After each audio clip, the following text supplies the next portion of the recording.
So hello everyone, বন্ধুরা কেমন আছো সবাই? আশা করি সবাই ভালো আছো, সুস্থ আছো। আমিও ভালো আছি, সুস্থ আছি। তো চলো আজকে জোড়া জোড়া মাছ নিয়ে চলে এসছে। তো মাছটাই আজকে মানে করব আর তোমাদের সাথে কিছু কথা শেয়ার করব। তো চলো ভিডিওটা শুরু করা যাক। তো চলো দেখো, আমি মাছটা এখন এই জোড়া মাছ এখন বেছে নিচ্ছি, আর তোমাদের সাথে বললাম না ওই যে কিছু কথা শেয়ার করব। তো যাই হোক, মানুষের যেটা বলা চলে এখন, মানুষের মধ্যে যেটা চলে আর কি, সব থেকে বেশি ট্রেন্ডিংয়ে এখন চলে, কোনো মানুষ কেউ ওপরে উঠতে চাইলে তার পা ধরে হিড় করে টেনে একদম তাকে মাটির সাথে মিশিয়ে দেওয়া। কারণ মানুষের এটাই সব থেকে বড় হিংসা। তুমি যদি কিছু করেছো, তোমাকে দেখে যে ও ও করছে, আমিও চেষ্টা করি, আমিও করব, সেটা কখনোই করবে না। সে চাইবে বাড়ি বসে আমারও যেন এরকম সব কিছু হয়ে যায়, সেটাই চাইবে, না খেটে। এটাই চাই মানুষ। তুমি খেটে করবে না, মানুষের চেটে বড় হওয়ার স্বভাব আছে, খেটে করা মানে খেটে বড় হওয়ার স্বভাব নেই, মানুষের চেটে বড় হওয়ার স্বভাব আছে।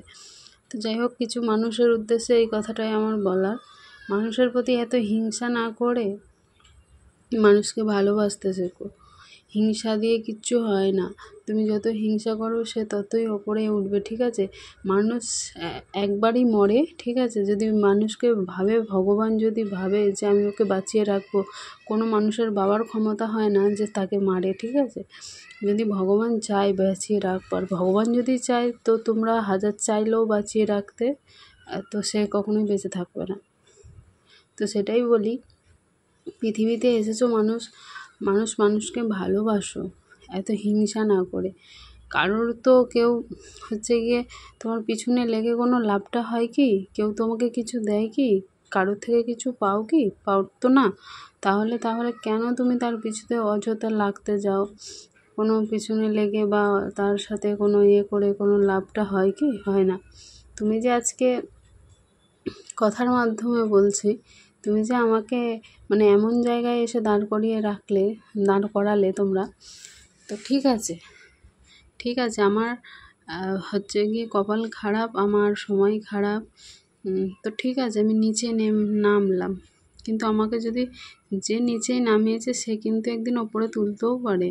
এটা বললাম কথার জন্য, জানি আমার ভাগ্য অতটা ভালো না, আমি কখনো ওপরে উঠতে পারবো না, তবে কথার জন্য আর কি বললাম। যে নিচেই নামায়, যে ফেলতে জানে সে তুলতেও জানে, এটুকু মাথায় রাখবে। তো আমি বলবো একটা কথাই, কারোর উপর এত হিংসা করো না, কারণ যার উপর হিংসা করছে সেও একটা মানুষ, তারও একটা মন আছে, তারও কষ্ট হয়।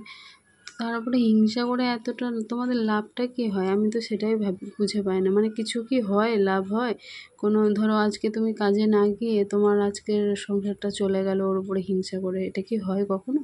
কোনোদিন যদি হয়ে থাকে তো আমাকে, কারোর যদি হয় তাহলে আমাকে একটু প্লিজ জানিও তো, তাহলে আমি বুঝবো হ্যাঁ এর মধ্যে হিংসা করলে বা উন্নতি হয়, কারোর প্রতি হিংসা করলে উন্নতি হয়। তো যাই হোক, আজকে আমার অনেক কিছু কথা বলার আছে, সেগুলো আমি মানে কীভাবে বলে উঠবো আমি নিজেই মানে গুছিয়ে বলে উঠতে পারছি না, সেই জন্য। নাহলে কিছু কথা আমার বলার আছে, তবে আমি বলবো তো অবশ্যই একদিন, আস্তে আস্তে করে ক্লিয়ার তো করব। তো শুধু একটা কথাই মনে রেখো সবাই, তো এটাই বলছি, যে ফেলতে জানে, যে ফেলেছে সে তুলবে, ঠিক আছে? যে ফেলতে জানে সে তুলতেও জানে, এটাই আমি বলছি। মানুষকে যে এত কষ্ট দেয় মানুষের মতো মানে বেঈমান পৃথিবীতে মনে হয় আর কোনো কোনো মানুষ নেই। মানুষের ওই যে বলে না, তুমি কিসের বাচ্চা, ওই যে ওইটাই বলে, মানুষের বাচ্চাকেই শেখাতে হয়, মানে তুমি মানুষের বাচ্চা নাও, মানুষের বাচ্চা, এটাই। কিন্তু আর কোনো জানোয়ারের বাচ্চাকে কিন্তু শেখাতে হয় না তুমি কিসের বাচ্চা।